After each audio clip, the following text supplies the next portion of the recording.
Hi folks, welcome back to another episode of Star Power Baseball, the Rulebook. This will be episode 19. I'm your host Dennis, coming to you from the Cincinnati Razorback Room in Siloam Springs. By the way, let's get the business out of the way real fast. If you like us, scroll down to the bottom down there and push the like button. We sure would appreciate that. And if you're not a subscriber already, please subscribe to the channel. The more subscribers, the better the content can become, and that's the way the business end works. We're done. Okay, episode 19 is going to deal with strategy cards. We just worked with the event cards, now we're going with the strategy cards. There are 7 strategy cards. They are outfield, ground ball, play at the plate. Those are your defensive cards. Then there's stealing bases, sacrifice bunt, hit and run, and drag bunt. Those are your offensive cards. That's the way the strategy cards are broken down. There are 7 of them. It's 4 offense and 3 defense. Let's go right into this. Let me shrink Dennis down where he goes into the corner over here. Bring up the goodies that are the rule book. And let's talk about winning and losing strategy card spins, okay? All right, we're going to work first with the offense, and then we'll go into the defense. What you want to do on a strategy card is spin the outside of the card to get a result. It's that simple. You've already spun the location on an infield card. You know what your sack rating and your fielder ratings are on a card that's used for offense. And so you want to see if you win or lose the spin. If the pertinent player's rating is equal to or higher in every area noted in the section, we say that that player wins the spin. For example, if you have a sack 3 batter and you're spinning the drag bunt card, and it spins a sack 2, he's a sack 3, he's higher, he wins, and gets to pick from the adjacent colored results. The white is merely to see who wins and loses. The white part of all the strategy cards is not a result. The white on the strategy card is to see who wins and who loses on the strategy card. It's the colors, the gray, the orange, the F, the O's, the red, the green, the blues. Those are the results. The inside is merely telling you the rating of the player if he wins or loses. So let's suppose that you're stealing bases. Let me grab that card. Hey, how about that? I'll grab that card real quick. Go here, go back here, go get the strategy cards. Strategy cards 2024. Let's go to printable strategy cards 2024, the front. And now you can see the stealing bases card right here. You have S5A3 for stealing second base. If your runner that's on first base is an S5, you're good there. But if he's an A2, you lose. S5A2, you have to win on both of those. You can't just win on one. That's why there's 2 up there. Some of them will only have 1, but most of them will have 2. That's why we rate the guys in speed and ability. You can see that we just abbreviate here. Here's an A4. So if your guy's an A4, he'll be safe. C15, P1R5. Always the P is first, the R is second, just like it's written on the card itself. PR. That's the ratings of the catcher on that one. I believe there's one in here that's on the third baseman. There it is right there, a 3B33. He's got to catch it for stealing third base. Those type of things right there are how to win and lose on the strategy cards themselves. Okay? So that's winning and losing on the strategy cards. Whoever is the pertinent player must win on both aspects that are in the card. If that player wins, he gets to choose the results from the 2 colored results that are there. In this case, on the Drag Bunt card, O, E, G, F, S, F. Those are real simple. Real easy to read. They're bright colors. That's what you get to choose. White meaningless, except for in the second spin, the white's meaningless. So you spin the first.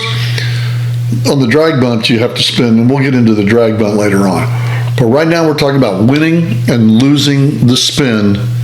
And there's a video that I always put in your box games that's this, but I'm going over it again because it's on the rulebook, in the rulebook on page 35. Now we're ready to get into some of the strategy cards. And the first strategy card we're going to get into is the Drag Bunt card.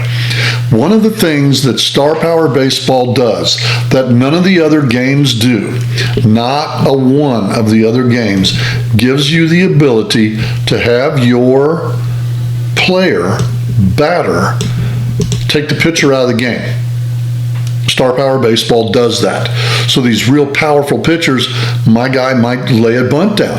TJ Friedl did it 13 times last year. Back in the old dead ball era, it was not uncommon for a player to have 20 drag bunt singles in a season. So drag bunt comes right back into the game. If you can get the ball on the ground and you are a speedy guy, a 5'5" runner, your chances of getting on are over 30%. But getting that ball down on the ground is not easy. As you can see, this whole side of the card over here, it's either foul or out. So if you have a sack guy over on this side of the thing, pretty much going to be a foul ball. So about half the time it's going to be a foul ball. You get it over here and that's pretty good. Over here the ball's on the ground and you'll spin it a second time. If you spin it as now, remember the types of defenses.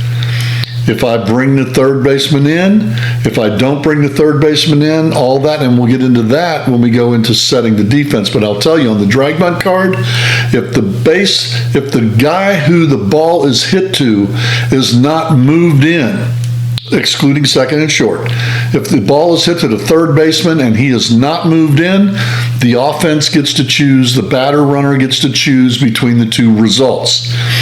If the first baseman wouldn't be moved in and the ball is hit to first base, the offense gets to choose the 2 adjacent results. So, anytime you have a dangerous bunter or contact hitter, because that's what we're doing now, we're also measuring infield hits as well as bunt singles on the Drag Bunt card. Giving Ichiro Suzuki and TJ Friedl and all these guys like that, Matty Alou, these guys are becoming nasty because you got to move those infielders or they will just chop the ball and beat it out. So guys, put the ball in play. That takes that power pitcher, changes him. All of a sudden now, you got to move infield. If I hit a 12, the guy's moved. We'll get into that when we get into setting the defense on the defensive cards. Okay, Drag Bunt. For all bunting situations, if the spin's landed on a fielding rating, that fielder is in bunt prevention or run prevention, use that fielder's information. Spins on a fielder that is not in either bunt or run prevention defense, the offense will automatically win the spin and choose the 2 adjacent results. If the batter is rated sack 1 or higher, and his S rating is 2 or more, then he may attempt a drag bunt. Spin the Drag Bunt card, see the key for results. This is done before spinning the pitcher. You may not attempt a drag bunt with a runner on third base, period. If there's a runner on third base, you cannot drag bunt. You can sacrifice bunt, but you cannot use the Drag Bunt card with a runner on third base, period. Then you'll use, to drag bunt, you follow this procedure. It's real simple. After the defense is positioned, declare drag bunt. Do not spin the pitcher, spin the Drag Bunt card, and use the outer ring for the first result. If necessary, spin the Drag Bunt card again using the inner ring for the second result. And there's your key. That's your drag bunt. That separates Star Power Baseball from a lot of other games. I mean, a lot of other games have a single built in. All-Star Baseball, Catico had that built in. Strat's got it built in, that it's a single. We allow you to manufacture runs. We allow you to take the ability of the pitcher away from him by telling the batter he can drag bunt. But remember, half the time it's a foul ball, guys. Half the time it's going to be a foul ball or an out. So be careful who you drag bunt with, and they have to be, again, let's just do it real good, has to be a SAC 1 or higher, and his S rating has to be a 2 or more. All right, well, that's it for winning and losing strategy card spins. And that'll do it for episode 19 of Star Power Baseball, the rule book. Hey, I'm your host, Dennis, coming from Cincinnati Razorback Room. Like and subscribe if you can. We sure appreciate that. You need to get a hold of me. I'm at warhammerworld@hotmail.com. Glad to have your comments. By the way, comment on the video, man. We love comments on the videos. We read every one of them. Until next time, remember this. Hey, guys, dice are nice, but spin is in. I'll see you next time on Star Power Baseball.